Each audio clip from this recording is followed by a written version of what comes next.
Hey guys, it's currently week 7, I believe, of my training, which means it's time for me to have a deload.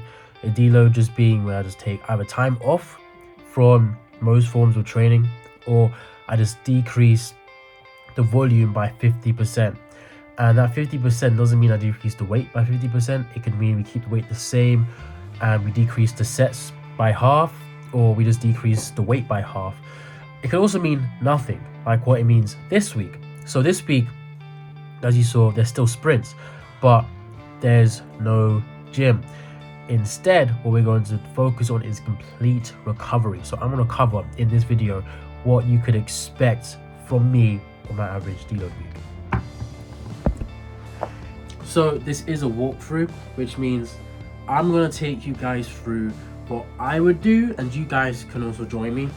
So the first thing I do is I stretch. Make sure you've warmed up first before you do this, but get yourself a resistance band. And something I would like to do is just help myself deal with the hip flexion. So I can raise my leg up this high normally, but if I use the band, I can get my leg up this high. So something I like to do is get my leg up as high as I can, and then from there try and see if I can squeeze my hip to get my leg any higher. So here's an example. This is the highest I can do normally, or I can get my band and pull and get my leg up here, and then I just try and raise the leg 10 times.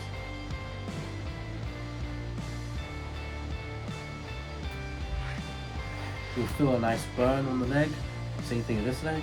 I can get up to here, but if I pull the band, I can get up to here. You should feel some stretch either in your calf or your hamstring. And then I just go 1, 2, 3, 4, 5, 6, 7, 8, 9, 10. And then if I just drop the band, we should see a bit of an improvement in how high I can get the leg. The issue is the hip flexor likes to cramp up, so it's hard, but you can still see greater range. That's just something I like to do, just in general, usually part of the warm up. Now the next thing is, for sprinting, there's 2 muscle areas that you want to make sure are very loose and comfortable. The first one is the hamstring, rather obvious. The second one is the hip, again, rather obvious. The hamstring is what allows for hip extension. That's where all the power is released through before it goes down the leg and into the track. And the hips is where the force comes from. If those are tight like this, when you try and release force, all that's going to happen is this, compared to that if you're completely mobile. So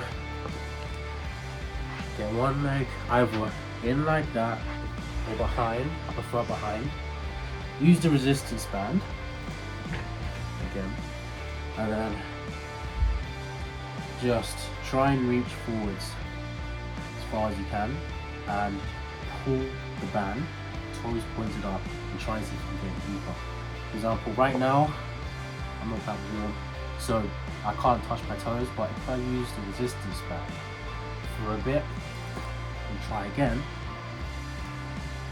and the way to get closer is pull the resistance band, and then whilst it's stretched, grab further down the band, then it's going to sling you forwards. Make sure the foot's pointed up, the leg is in line, and then try and reach. From there, there's something really interesting you can do, which is bend the knee and then drop it down. Bend it, drop it, again and again and again. This is a flossing technique, and all that does is it lets the sciatic nerve in your body understand, oh, okay, we can get into this position and there isn't any pain. It's comfortable. You can even move in this position. So when you let go of the band and you try and stretch again, you touch your toes. It might seem like a magic trick, it might seem like I conjure you somehow, but I'm serious. Try it yourself, you'll be stunned. I'll talk a bit more about the sciatic nerve later, but the same thing with the other leg, with the band. Oh, leg. As far as you can. Leg. It's just not obvious. My left leg, which is this leg, is more tense than my right leg. And then twitch, twitch, twitch, twitch. Stretch. And you just keep going. Oh yeah, I should have stretched. just about. Not as good as I could for the right leg, but just about. And then you can do that 2 or 3 times. The more the better, to be honest. And the next thing would be the hip.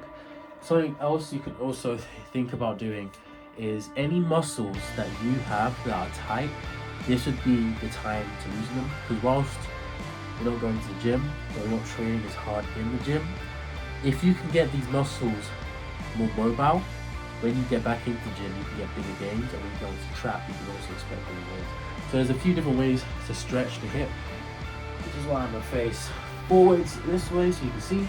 So the first way is 90-degree angle, move forwards, grab the back leg, and you stretch, keeping your hips upright, and then you can kind of move in and out and stretch if you want for a similar flossing method for the hips. If not, just stretch forwards as deep as you can. Something worth remembering is the first stretch will not feel as deep as the second stretch. So you need to make sure that when you do your hips, you stretch them at least twice. Because that second stretch, you'll feel the tension where you were stuck in the first time you stretched it, but then you just watch your body go like this, and then just drop when you do that. And it'll happen when you come. So that's one way. Another way is using the world's greatest stretch, which has recently become my favorite stretch, and I hate stretches. So, same position, leg down, and you can also do it with the leg up. Then grab the knee. Actually, first off, get as deep as you can. Grab the knee, move it out. Do this at least 10 times. So let's say I did it 10 times. And then get your elbow to try and touch the floor. I cannot touch the floor, but just try and get down as deep as you can. You feel your hip open up. Get down real low, and then to the skies. My hand is pointed up. And then switch legs. Deep stretch. 1, 2, 3, 4, 5, 10. And then do the same thing. Elbow down. Low as you can get. And to the sky.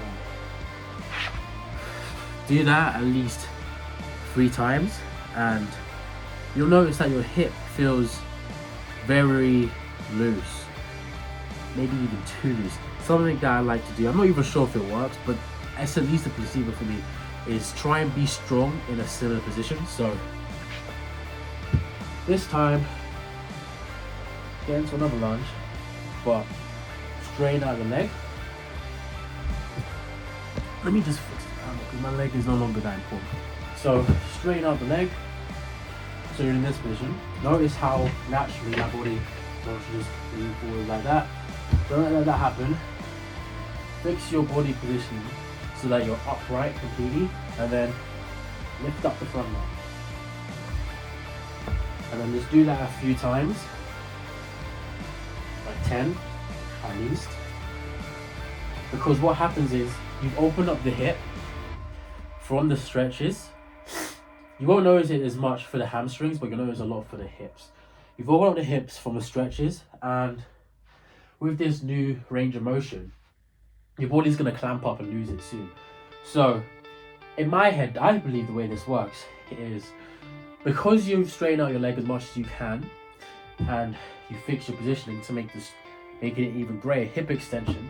When you raise up the leg, you create more hip extension, but you teach the body how to be powerful in the position, which allows the body to understand, oh, okay, this range of motion is good. My phone died, so to continue where I was, but my shirt's off because it's really hot and the fan's on, so I'm trying to move away so it's easy to hear. But yeah, your body just realizes, oh, it's comfortable, we can do this position. Maybe we could keep the position when we sprint, because hey, I feel it when we sprint, I might as well keep it. Because that's something else you're going to notice if you watch some high level sprinters. They have a crazy amount of hip flexion, a crazy amount of hip extension. But most novices don't. They don't stay on the ground for long enough because they just want to get off the ground like that, which is good. But you want to get off the ground because you're producing so much power, your body just bounces off. Not because you're stepping off, there's a difference. But once that's done, the next part of the deload comes into effect. So This part may or may not be necessary, and this is just freeze gel, which is just any form of gel really that you can use that will just soothe your muscles after training. So this is really necessary after training. I actually have a bag of it in my bag, not this specific brand, but I have it. But especially at the start of the deload, you might notice that some muscles feel sore, so you might want to just slap this on those muscles. Or maybe your back hurts, slap this on really easily.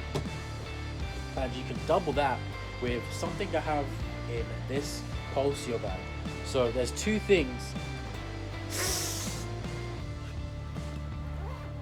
of note in this bag. I'm gonna be really annoyed, so I have to put this out just to somehow forcefully pack it back in. But the first thing is a leg massager. You can wear that anytime during the day, throughout the entirety of the week. They have these times where they say you shouldn't use it. I personally don't care. If I need more, I'm gonna need more.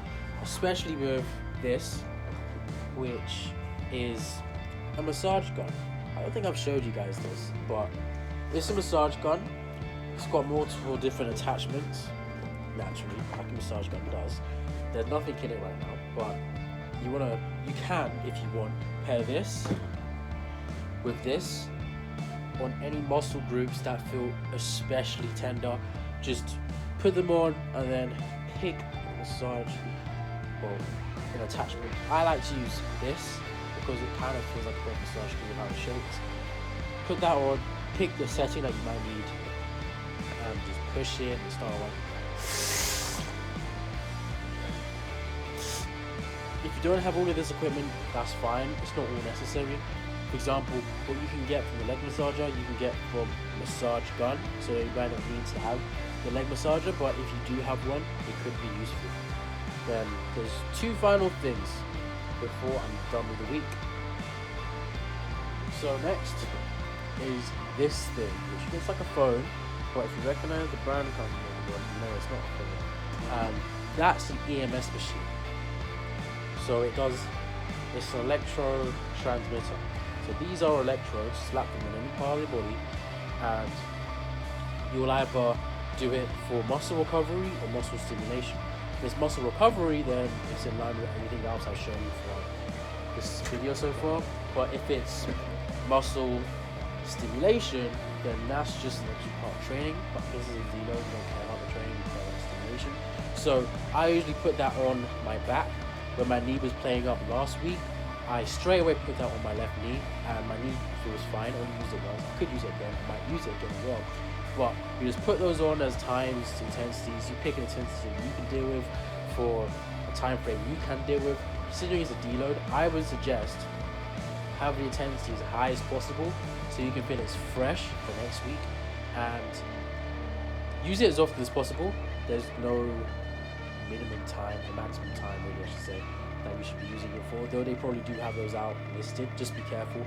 If you have a pacemaker, for example, maybe don't use it, but use it again and again and again when you need it, and just stick with it. Even if your body feels fine afterwards, do it again, do it the next day, because you just want to make sure you're as fresh and as ready as possible for next week, so you can hit it rolling, ready to go again. And the final thing that I incorporate with my deload week, other than the nutrients, eating right and everything, none of the stuff over there, I see the protein powder, the creatine, the BCAAs, obviously Hydro Boost, none of those are gonna magically go away just for this week. You're still taking those because it's still necessary for my body to recover, as well as all the vitamins and stuff. Still take those, but the final thing is the most important thing, and that's sleep.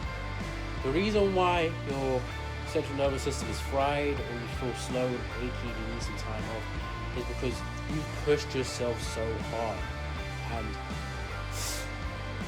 generally, you're recommended 7 to 9 hours of sleep every day, but that doesn't mean 7 to 9 hours you get in the bed, time starts then. But 7 to 9 hours you get into the bed, you're asleep, time starts then.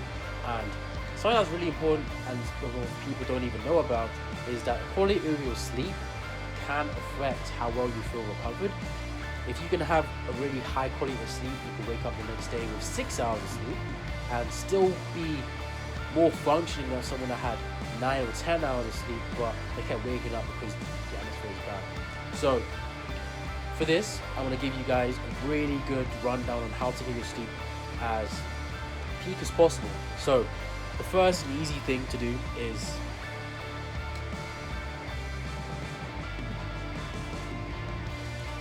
your room should be this dark or darker if possible.